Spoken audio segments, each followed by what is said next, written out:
Today we're going to talk about poop. Yep, talking about poop. It's going to be super straightforward, very simple, very to the point, but there's been a lot of questions about this. So I just kind of want to get it out there, particularly for those people that are new to animal-based or new to a carnivore lifestyle, so that you can kind of understand what's going on in your body. Poop will tell us a lot about the way that our body is feeling internally and kind of where we need to adjust a little bit. So calling it out straightforward, if you're starting out carnivore or if you're starting out animal-based, the chances that you're going to have the shits for some time is very, very, very probable. Very likely, quite high. No other way to put it. You're probably going to have diarrhea. You might have explosive diarrhea for a little while. You might have the runs. You might just have an upset stomach. Like, it's across the board what you might experience if you're new to this lifestyle. Part of the reason why is that, you're giving yourself an entirely new way of eating, and your body has to adapt to that. It's a whole new thing. So if you're getting rid of processed foods and you're instead replacing it with these whole foods that maybe your body finds to be a little bit foreign because it's been so adapted to eating the other stuff, there's going to be a reaction, right? There's always a reaction. And our bodies are so adaptive that even if the food was not good for us, our body adapts because it's trying to survive. So there will be some sort of reaction to that, and that's going to come with our bowel movements. So just to put it out there, if you're in your first few weeks of doing carnivore, animal-based, particularly carnivore, then that's what to expect. It seems like the way that our fecal matter looks tells us a lot about what's going on internally, like I was saying. If, let's say, a month or two has gone by, let's say more like a month, and you're still having a ton of liquidy bowel movements, that probably means that you may be getting too much fat in your diet.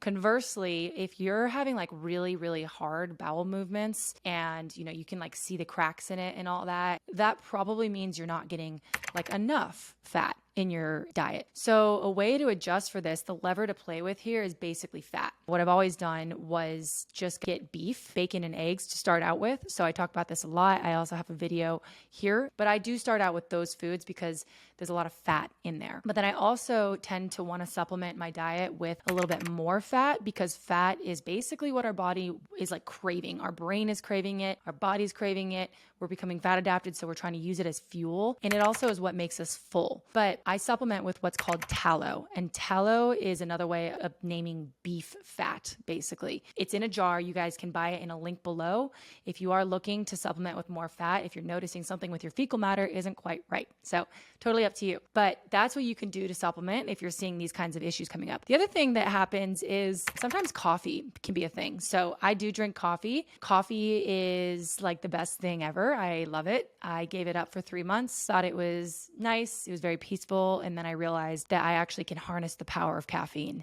and it works for me. But coffee does create a reaction with bowel movements. It typically creates a little bit more motion in there. And so it's flushing our system out with our bowel movements. It's just getting it out of there. So if you're drinking coffee, what I'm trying to get at is that you might have more frequent bowel movements, but you also might have more liquidy bowel movements, because it kind of does what fat does, and that it makes it a little bit more liquid. It's kind of flushing it out. So that's just something to keep in mind. You don't necessarily have to get rid of coffee, if it works for you, but maybe if it's a month in or 2 months in and you're still having these kinds of reactions, try removing the coffee. But again, it's playing with this lever of fat. So if you have kind of stiff bowel movements and it's painful and they're too firm, add in more fat. A good hack to do that is by buying tallow and cooking with tallow. But if it's firm bowel movements, then maybe subtract a little bit of the fat in there, because that's going to also give you a different result. So the lever to play with here is fat, animal fat. And also just having that acknowledgement that there is a transition phase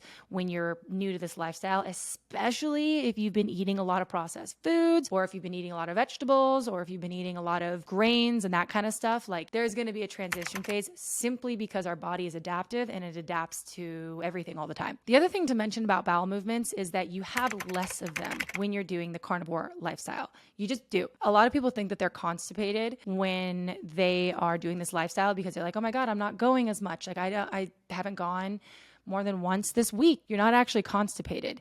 Usually, if you're going a month and you haven't pooped, that might be something to look into for sure. But it's pretty standard. It's pretty normal to go to the bathroom one time a week once you start getting into the carnivore or animal-based lifestyle, particularly carnivore, because in animal-based, what they're finding is that a lot of the so-called fiber that we've had is actually non-digestible. So it kind of actually does sit in our body as waste. Whereas if you're eating just meat, AKA no fruit or anything else, most of that nutrients is being used by the body. So there's not that much waste to get out of you. You're using it. And so therefore you go to the bathroom less often. So that's kind of the paradigm shift there, is understanding that, in that, yeah, if you don't go every single day, that's fine. I personally think like the more doctors I've interviewed about this, the more this concept of needing fiber to go to the bathroom, and number two, was there by design for companies to market to us why we need to eat their food and more of it. But in reality, a lot of the doctors like Sean Baker, Ken Berry, they're finding that to actually need to go to the bathroom every single day, that's false. Even once a week is enough.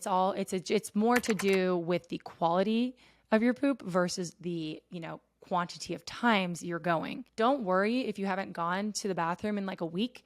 It's pretty normal. Don't worry if it's the beginning phases and you're going a lot. That's also pretty normal. Give it probably 3 to 4 weeks, I would say, to give your body to like a chance to adapt. Mine was much quicker. Mine was like 5 days really, but give your body a chance to adapt and then reassess. But play with those levers a little bit and just kind of see what works for you. Hopefully that makes sense, you guys. If you have any questions, drop them down below. I love talking about all things human optimization, exploration, and life hacks. And this is a life hack if I've ever freaking found one, the carnivore or animal-based lifestyle, because it's basically allowing us to completely reinvent our realities, which is what I'm trying to communicate to everybody, in that we have that control. We have that power to reinvent our world by the way that we think, the foods that we eat, the people around us, the things around us, and so on and so forth. So I hope you guys like this. Please like it if you did, so that other people who might need to see it, who need a little bit more information on poop, can actually see it. And go ahead and subscribe if you're into this kind of stuff. Message me on Instagram if you would like to talk privately. Obviously, this is a little bit more private conversation. It's lknight__h. And as always, you guys, I appreciate you so much. I will see you all in the next one.